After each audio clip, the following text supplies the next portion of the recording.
Recording by S star music Nawada. जी हाँ, हमारे हरगांवा पंचायत के मतदाताओं, एक बात ध्यान रखें। मिंटू चौहान का कहना है, आंखों में नींद बहुत है पर सोना नहीं है। आंखों में नींद बहुत है पर सोना नहीं है। यही समय है हरगांवा पंचायत के विकास का, इसे खोना नहीं है, इसे खोना नहीं है। मिंटू चौहान जिंदाबाद जिंदाबाद जिंदाबाद। हरगांवा पंचायत की जनता जिंदाबाद जिंदाबाद जिंदाबाद। आपका मुखिया कैसा हो? मिंटू चौहान जैसा हो। आपका मुखिया कैसा हो? मिंटू चौहान जैसा हो। बैगन छाप जिंदाबाद जिंदाबाद जिंदाबाद।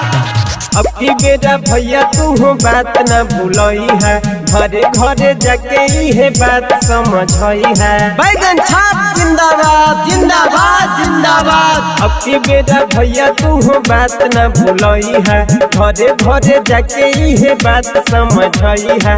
एक कहीं गो सपना बचा है चापू रहिए देता हो ना। ए चाचा हो मिंटू चौहान के मुखिया बनहिए देता हो ना। ए चाचा हो बैगन छाप पर बहटम दहवाइए देता हो ना। ए भैया हो। जी हाँ, मुखिया उम्मीदवारी को लेकर आपके बीच आ रही हैं मुखिया प्रत्याशी मिंटू चौहान। जी हाँ, आपके सेवा करने के लिए, आपके सुख दुख में सहयोग करने के लिए। तो इस बार हरगांवा पंचायत से सब मिंटू देवी को वोट देकर जिताएं और अपने हरगांवा पंचायत के विकास को आगे बढ़ाएं।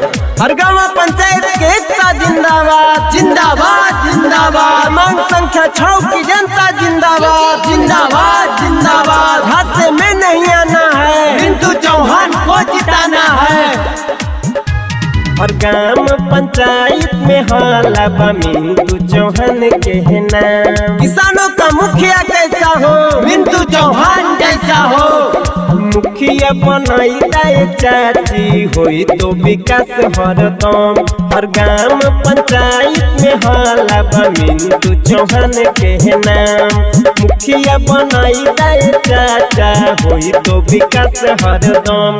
क्रमांक संख्या 6 पर बहटम दवाहिए देता हो ना। ए चाचा हो मिंटू चौहान के मुखिया बनहिए देता हो ना।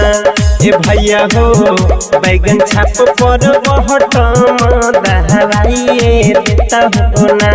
ए भैया हो। जी हाँ, अपने हरगांवा पंचायत के मतदाताओं, आप लोग भूले नहीं, आप लोग एकजुट होकर मुखिया प्रत्याशी मिंटू चौहान को इस बार क्रमांक संख्या 6 बैगन छाप पर बटन दबाकर अपने हरगांवा पंचायत से भारी मतों से विजयी बनाएं और अपने हरगांवा पंचायत के विकास को आगे बढ़ाएं। मिंटू चौहान जिंदाबाद जिंदाबाद जिंदाबाद। किसानों का मुखिया कैसा हो? मिंटू चौहान जैसा हो। मजदूरों का मुखिया कैसा हो? मिंटू चौहान जैसा हो। हरगांवा पंचायत का मुखिया कैसा हो? मिंटू चौहान जैसा हो। हरगांवा पंचायत का मुखिया कैसा हो? मिंटू चौहान जैसा हो। मिंटू चौहान जिंदाबाद जिंदाबाद जिंदाबाद। डराया बस दिल बोई है तोड़ी है नया रमान। मिंटू चौहान जिंदाबाद जिंदाबाद जिंदाबाद। दक्षिण समाज से भी गौंगा के मिंटू चौहान। इंदराया बस दिल बोई है तोड़ी है नया रमान। दक्षिण समाज से भी गौंगा के मिंटू चौहान। एक भोटवा दे जिताइए देता हो ना। ए दीदी हो मिंटू चौहान के मुखिया बनहिए देता हो ना। ए भैया हो बैगन छाप पर बहटम दहवाइए देता हो ना। ए दीदी हो। अब की बेरा भैया तू हो बात न भूलई है, घरे घरे जाके ये बात समझई है। ए कहीं गो सपना बा भैया पूराहिए देता हो ना। ए भैया हो मिंटू चौहान के मुखिया बनहिए देता हो ना।